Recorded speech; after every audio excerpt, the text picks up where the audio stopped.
Russell's viper সম্প্রতি সামাজিক যোগাযোগ মাধ্যম ও গণমাধ্যমে উঠে আসা বেশ কিছু প্রতিবেদনে আতঙ্ক সৃষ্টি করা একটি নাম। এই অঞ্চলে সাপটি প্রাচীনকাল থেকে চন্দ্রবোরা নামেই পরিচিত ছিল। সাপটি বিষাক্ত, তবে প্রকাশিত প্রতিবেদন ও সামাজিক যোগাযোগ মাধ্যমে ভেসে বেড়ানো ভিডিও চিত্র শঙ্কার চেয়ে বেশি আতঙ্কিত করছে জনসাধারণকে। সাপের ছবি আর তার ভয়ঙ্কর রকম ব্যাখ্যা ছড়িয়ে পড়ছে দেশ জুড়ে। তাই নির্বিচারে পিটিয়ে মেরে ফেলা হচ্ছে রাসেলস ভাইপারের সহজাত প্রজাতির বিভিন্ন সাপ। এতে হুমকির মুখে পড়তে পারে জীববৈচিত্র্য, এমনটাই মনে করছেন বিশেষজ্ঞরা। বর্তমানে রাসেলস ভাইপার নিয়ে যে সারা দেশের মানুষের ভেতরে একটা আতঙ্ক তৈরি হয়েছে, এই আতঙ্কের আমরা কোনো কারণ দেখি না। কারণ বাংলাদেশে যে চিকিৎসা হয় সর্পদংশনের, সেই চিকিৎসা কেন্দ্রগুলোতে এখনও এরকম বলার মতো বেশি সংখ্যক রোগী এখন পর্যন্ত ভর্তি হয় নাই।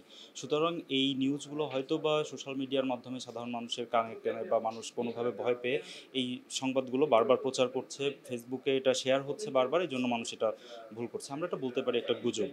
মানুষ সাপের বসবাসের স্থল ধ্বংস করতেছে এবং বসবাসের জায়গাটাতে যাচ্ছে দেখেই মানুষ সাপের কামড়ের শিকার হচ্ছে। যদি কোনো কারণে সাপের কামড় হয়ে যায়, অবশ্যই জরুরি ভিত্তিতে হাসপাতালে যেতে হবে। ওঝা মানুষ বা কোনো ধরনের ওঝার কাছে যেন মানুষ না যায়। এখন পর্যন্ত যতগুলো নিউজ আমরা দেখেছি সব হচ্ছে যে তার অধিকাংশ হচ্ছে গুজব বা মিথ্যা, যেগুলো আর কোনো সত্যতা নাই।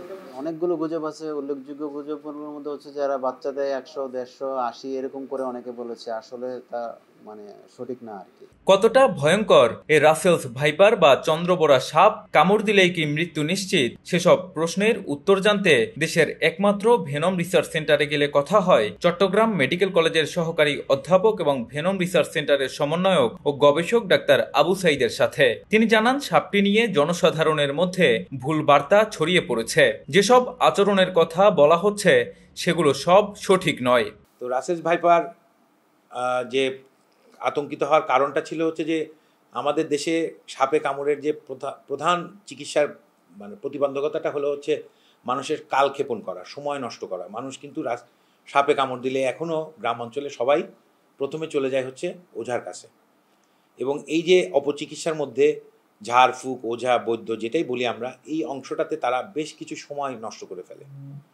এই যে সময়টা নষ্ট করে, সেই সময় নষ্ট করার ফলশ্রুতিতে কিন্তু রুগীগুলো অনেক দেরিতে হাসপাতালে ভর্তি হচ্ছে।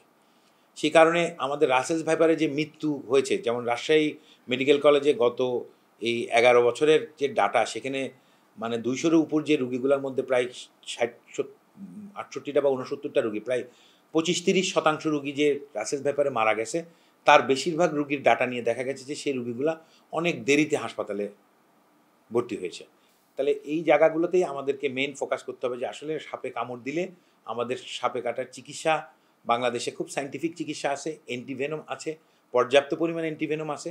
সাপটির বংশবিস্তার, বাচ্চা জন্ম এবং আক্রমণের কৌশল নিয়ে ভুল তথ্য ছড়িয়েছে বলেও জানান এই গবেষক।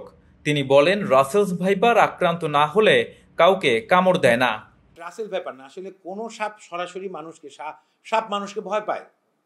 সাপ নিজেকে আত্মরক্ষা ছাড়া কখনোই সাপ কাউকে ছোবল দেয় না। সাপ তার নিজের প্রে ধরা, নিজের শিকার ধরা ছাড়া সাপ কখনো তার ভেনমই ব্যবহার করবে না। কারণ এই ভেনমটা তার কাছে যে অনেক বেশি প্রেশাস, মূল্যবান। সাপ আসলে আমাদের দেশে যতগুলো সাপে কাটার ঘটনা ঘটে, দেখবেন যে কেউ অসাবধানতাবশত যে কোনো জায়গায় হাত দিছে, যে জায়গাটা অন্ধকার, সেই জায়গায় যে সাপের লুকিয়ে থাকার যে জায়গাগুলো, যেমন খড়ের গাদা, লাকড়ির যে স্তূপ থাকে, তার ভিতরে অনেক সময় সাপ ঘরের ভিতরে ঢুকে যায়। সাপ ঘরের ভিতরে ঢুকে যায় মূলত হচ্ছে সাপের খাবারের খোঁজে।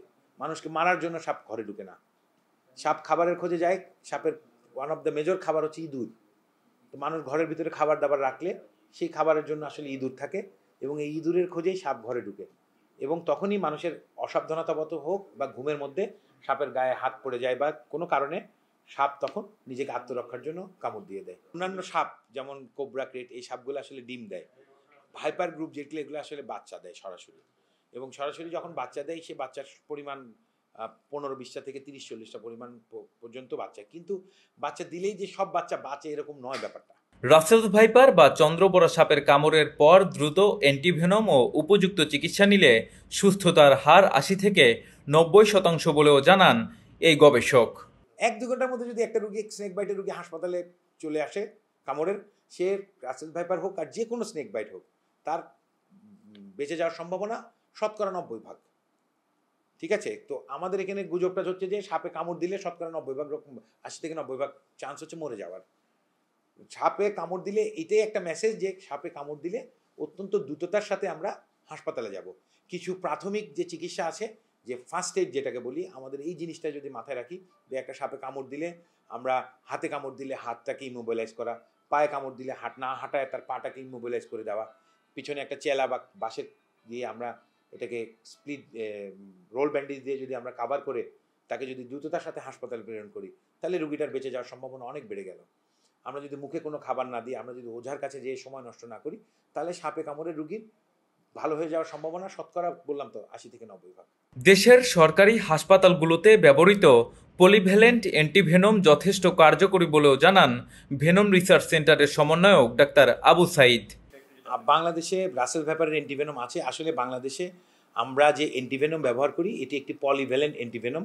সেই অ্যান্টিভেনমের মাধ্যমে আমরা কোবরা, ক্রেট এবং রাসেল ভাইপার এই 3টি সাপের এগেনস্টে আমাদের বাংলাদেশে যে পলিভ্যালেন্ট অ্যান্টিভেনম আছে, এটি ভারতের 4টা সাপের এগেনস্টে তৈরি অ্যান্টিভেনম।